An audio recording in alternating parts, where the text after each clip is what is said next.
Assalamualaikum warahmatullahi wabarakatuh. Good morning all students. Selamat pagi murid-murid sekalian. Hari ini kita belajar tentang PPKN The Moral of Pancasila unit 6 halaman 156. Please all of you that you can open the book and also you can listen from me. Sebelum memulai pelajaran The Moral of Pancasila PKN, kita membaca basmalah dan doa belajar ya. Bismillahirrahmanirrahim. Rabbi shrah li sadri wa yassir li amri wahlul 'uqdatam min lisani yafqahu qawli. Give me knowledge and understanding. Kita akan membahas tentang karakteristik daerah tinggal dalam kerangka NKRI. Seperti kita ketahui bahwa kita tinggal itu di tempat yang berbeda-beda, di pulau yang berbeda juga, tidak dalam satu pulau juga ya kan. Tapi ada yang kebetulan memang yang tinggal di satu wilayah. Nah kebetulan karena kita kerangkanya NKRI, semua masyarakat Indonesia yang tinggal di wilayah Indonesia, nah itu adalah masih dalam satu karakteristik bangsa Indonesia. Apa yang telah dicanangkan oleh founder kita ya dahulu, bahwa semua rakyat Indonesia adalah mempunyai satu pemikiran dan satu kemajemukan, di mana walaupun berbeda-beda tetap mereka mengakui bahwa satu wilayah NKRI. Nah, pernah Insinyur Soekarno berpesan, titiplah pesan dari Bung Karno itu, yaitu kutitipkan negeri ini untukmu. Artinya apa? Artinya dia menitipkan wilayah Indonesia kepada generasi muda sampai ke anak cucunya. Artinya kita harus menjaga keutuhan di dalam satu wilayah Indonesia. Nah, seperti yang tercantum di dalam Undang-Undang Pasal 1 Undang-Undang Dasar 1945, bahwa Indonesia adalah negara kesatuan Republik Indonesia dan kesatuan dalam suatu wilayah NKRI. Nah, di mana kita ini tinggal di satu wilayah seperti yang tercantum di dalam undang-undang kita tadi. Nah, ditegaskan lagi bahwa di undang-undang itu, di pasal 1 itu adalah Indonesia adalah negara kesatuan yang berbentuk republik. Nah, mengapa berbentuk republik? Karena pemimpin kita itu dipilih oleh masyarakat, artinya pemilihan langsung. Walaupun ada beberapa periode pemilihan yang diselenggarakan di Indonesia itu melalui Dewan Perwakilan Rakyat ya. Seperti pemilihan presiden di zaman Soekarno, kemudian Soeharto, kemudian sampai SBY dan sekarang Jokowi. Tentu tetap dalam rangka Republik Indonesia, cuman demokrasinya yaitu kembali kepada rakyat. Artinya apa? Rakyat yang memilih pemimpin yang dia kehendaki ya. Nah, dalam rangka Indonesia itu merupakan negara kesatuan, artinya Indonesia itu terdiri dari berbagai etnis, suku bangsa, golongan dan agama. Tetapi Indonesia adalah di dalam suatu wilayah bekas jajahan Belanda, yaitu dari Sabang sampai Merauke. Nah, kalian harus tahu apa ciri-ciri negara kesatuan yang memiliki, apa ciri-ciri negara kesatuan tadi, yaitu akan saya perjelas. Satu, kalau negara kesatuan itu dalam bentuk republik, satu, mempunyai kepala negara satu dan wakilnya. Jadi tidak bisa ada presiden, kemudian ada lagi presiden misalkan. Jadi di seluruh Indonesia dari berbagai provinsi hanya ada satu presiden. Yang kedua, mempunyai undang-undang hanya satu yang diakui oleh seluruh wilayah Indonesia, yaitu Undang-Undang Dasar 1945. Kemudian adanya satu orang kepala pemerintahan ya, yang memerintah untuk satu wilayah Indonesia. Kemudian adanya suatu badan perwakilan rakyat ya, yang dipilih langsung dan mewakili seluruh rakyat Indonesia. Seperti kita ketahui, kita mempunyai satu wakil rakyat dan diketuai oleh anggota DPR RI misalnya kan, kemudian anggota parlemen ya. Disitulah bahwa kita mempunyai wakil-wakil rakyat itu tadi. Oke, saya akan jelaskan mengenai poin-poin yang tercantum dalam makna kesatuan dan persatuan dalam suatu wilayah NKRI tadi. Satu, kita untuk memperkuat kesatuan dan kesatuan mesti adanya ya kelompok-kelompok pemuda ya, mereka membuat suatu organisasi, baik organisasi kemasyarakatan ataupun organisasi yang sifatnya kenegaraan. Nah, organisasi ini itulah sebagai benteng NKRI juga, seperti adanya misalnya Satpam, kemudian polisi, tentara, semua itu adalah untuk menjaga atau benteng negara. Kemudian adanya kerjasama antar pemuda di dalam beberapa wilayah, tapi masih wilayah Negara Kesatuan Indonesia, di mana pemuda Sulawesi misalnya bergabung dengan pemuda di Pulau Jawa, ya bagaimana mereka itu bersatu untuk memperkuat wilayah Indonesia sehingga tidak ada intervensi asing yang datang ke wilayah Indonesia. Kemudian menguatkan rasa cinta tanah air di antara sesama warga. Apa artinya? Artinya seluruh warga negara Indonesia harus bisa mencintai tanah airnya dan rela berkorban untuk kepentingan bangsa dan negara tanpa memikirkan kepentingan pribadi dan golongan. Itu yang penting anak-anak ya. Jadi kalian sekarang dari sejak SMP ini, secondary ini memang betul-betul ditanamkan jiwa rasa cinta tanah air. Sehingga apa? Sehingga Anda ke sekolah manapun ya kan, baik di luar negeri, di Eropa, di Timur Tengah segala macam, begitu pulang ke Indonesia, itu bangun negara Indonesia itu menjadi negara yang superpower.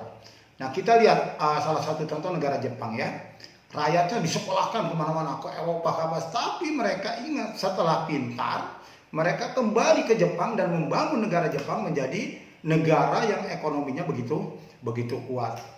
Kemudian apalagi kita harus bangga sebagai bangsa Indonesia.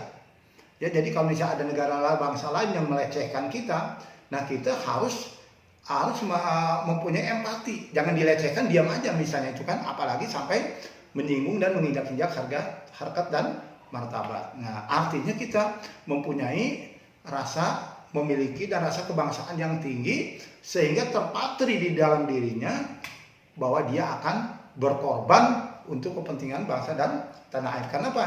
Karena dia bangga sebagai bangsa Indonesia ya.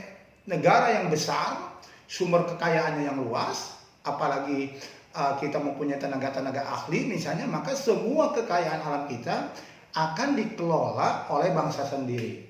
Nah kalau sekarang gini, banyak kekayaan kita, sumber-sumber alam kita itu melimpah ruah, tapi apa? Kita hanya mendapat saham sedikit. Kenapa? Yang mengerjakannya bangsa lain. Ya tenaga-tenaga ahlinya, kita hanya sebagai misalnya pekerjanya atau staf-stafnya. Maka mungkin di zaman kalian semua ya nanti, nah karena kalian udah sekolah, udah pada pintar menjadi tenaga ahli, itu semua kalian yang mengelola negara ini, ya kan? Kemudian mengajukan dan selalu membuat persatuan, serta kita bisa sampai ikut dalam perdamaian dunia, ya kan? Artinya kita kalau ada negara yang lain konflik karena kita ini negara anggota PBB, maka otomatis kita harus ada perasaan ingin membantu negara lain yang terjajah.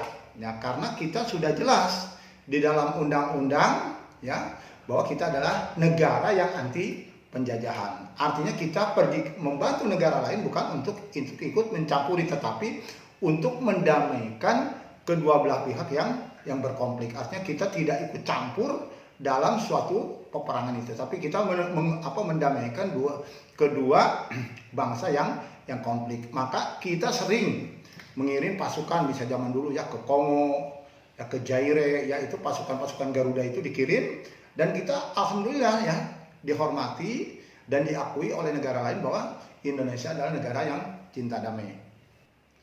Ya, poin B, perjuangan menuju persatuan dan kesatuan bangsa.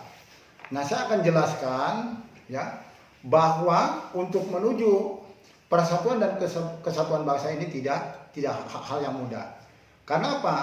Karena Indonesia ini sebelum kemerdekaan sudah banyak organisasi-organisasi yang dibentuk oleh para pemuda ya, seperti adanya Jong Silebes, Jong Japa ya, kemudian Rumpun, kemudian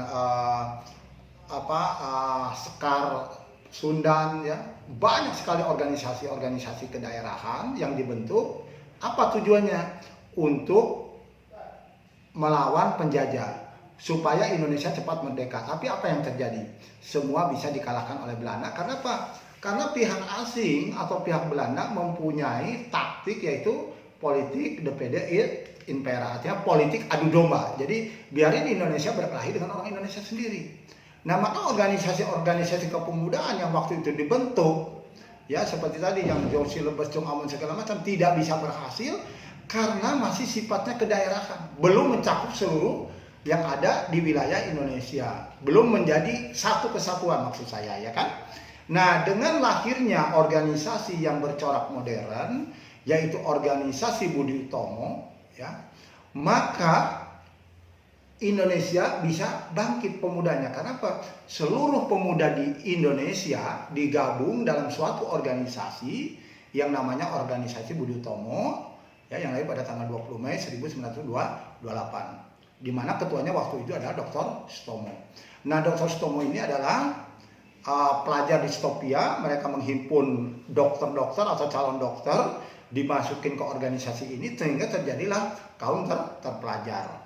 Nah, di samping itu Budi Utomo itu mengadakan pendekatan-pendekatan secara diplomatis. Jadi tidak secara radikal, ya, frontal, tidak begitu. Tapi diadakan suatu diplomasi supaya tidak terjadi korban, ya.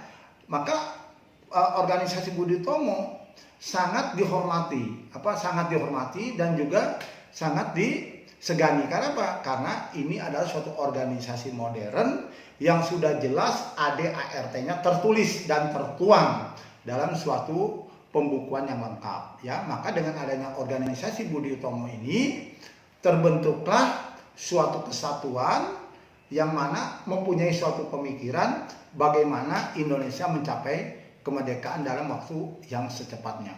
Nah, organisasi-organisasi yang tergabung tadi, ya, di dalam dan melebur menjadi satu organisasi, kemudian bergabung kepada organisasi Budi Utomo tadi. Nah, maka ditunjuklah, ya, perwakilan-perwakilan dari suatu daerah itu. Jadi ada perwakilannya, misalnya dari Kalimantan, dari Sulawesi, dari Ambon. Nah, perwakilan itu diadakan suatu musyawarah. Maka ditunjuklah ketua, wakil ketua, bendahara, sehingga organisasi ini lebih tertata rapi dan tidak ada suatu benturan lain. Nah, yang berikutnya adalah organisasi Budi Utomo ini, ya, mempunyai suatu pemikiran yang luas tentang masa depan bangsa. Mesti bagaimana Indonesia setelah Indonesia itu nanti merdeka, ya. Mesti memilih suatu pemimpin atau presiden, ya kan? Memilih pemimpin yang mempunyai, ya, yang mempunyai emansipasi, kemudian mempunyai spirit perjuangan, kemudian mempunyai suatu rasa kebangsaan yang tinggi, ya. Kemudian juga memilih wakil-wakil rakyat, ya. Nah, itulah sangat penting. Karena apa? Kalau dalam struktur negara kesatuan yang berbentuk republik, tentu struktur di organisasi itu, di organisasi kenegaraan juga harus teratur, ya. Jadi sudah ada wakil-wakilnya, divisi-divisinya, bidang-bidangnya yang mana bisa saling keterkaitan dan saling dukung-mendukung. Nah, itulah organisasi Budi Utomo sangat ambil kegiatan-kegiatan yang sifatnya untuk memajukan bangsa. Karena apa? Karena di situ terdiri dari pemuda-pemuda terpelajar yang mempunyai pemikiran dan gagasan ingin memajukan bangsa Indonesia bersama-sama supaya terciptanya suatu keadilan, kesejahteraan, dan kemakmuran di masa depan. Oke, poin berikutnya adalah makna nilai kesejahteraan yang tercantum di dalam NKRI tadi. Maksudnya apa? Jadi begini, ya, kalau suatu bangsa sudah terbentuk, sudah menjadi suatu tatanan seperti kita adalah negara kesatuan yang berbentuk republik. Artinya apa? Artinya semua sudah tersusun, sudah terpola, sudah terkolaborasi. Apa terkolaborasi? Adalah keterkaitan antara satu dengan yang lain. Nah, apabila kita mempunyai pemimpin yang jujur dan adil, maka sudah otomatis Indonesia menjadi negara yang gemaripah loji nawing. Ya, artinya semua rakyatnya akan sejahtera. Tapi sekarang kita tidak berharap bahwa kita akan sejahtera semuanya, tidak bisa begitu. Karena kita mesti juga bertahap. Tapi semangat ini, semangat kebangsaan ini tetap terpelihara, tetap terjaga. Ya, artinya apa? Tidak ada gesekan antara satu yang dengan yang lain. Karena apa? Apabila tidak sinkron dan selalu ada gesekan antara satu dengan yang lain, otomatis ini akan sulit tercapai. Makanya sebagai generasi muda, sebagai perekat bangsa, kalian semua ini harus mempunyai rasa atau jiwa yang ingin memajukan dan bersatu, dan ingin memajukan kesejahteraan bersama-sama. Jadi tidak ada misalnya satu wilayah Indonesia kondisinya sangat miskin, kemudian satu wilayah Indonesia kondisinya menengah, satu wilayah Indonesia kondisinya makmur. Artinya ini tidak sejahtera. Yang namanya sejahtera adalah seluruh wilayah di bawah naungan NKRI kondisinya artinya makmur. Nah, dengan adanya otonomi luas ini, kadang-kadang bisa terjadi provinsi yang punya sumber alam dan kekayaannya melimpah ruah, otomatis penduduknya makmur. Tapi ada suatu wilayah misalnya yang tandus, ya, budget pendapatan daerahnya sangat rendah, penghasilannya sedikit, otomatis rakyatnya akan menderita. Nah, disinilah pentingnya kepala negara dan sebagai kepala pemerintahan bisa mengontrol kondisi wilayah. Jadi adanya subsidi silang.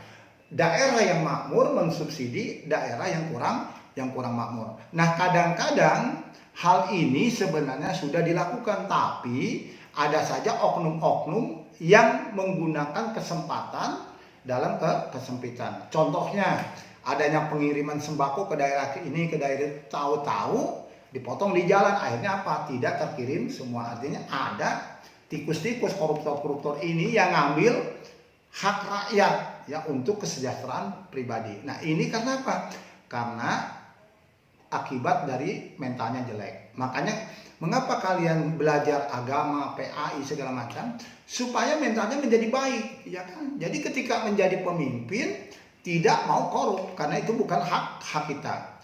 Jadi kita tidak akan mengambil hak orang lain. Apabila pemimpin-pemimpin kita ini sudah jujur, insya Allah rakyatnya pasti makmur. Nah, makanya sekarang kok belum makmur, karena masih banyak yang belum jujur. Ya, mudah-mudahan nanti bisa menjadi jujur, ya kan?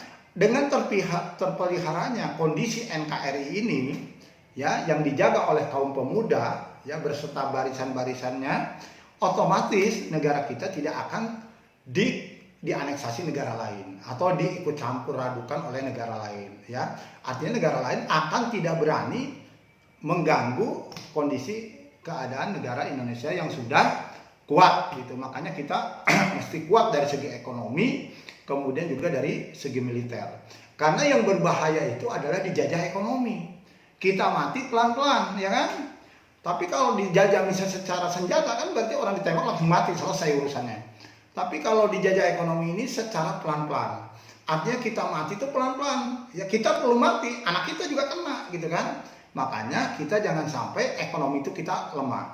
Adanya suatu pemimpin yang berani mengambil keputusan demi kesatuan NKRI, ya kan? Itu adalah pemimpin yang dicita-citakan. Artinya pemimpin berani menolak, ya, kekuatan-kekuatan luar yang ingin merusak tatanan Indonesia.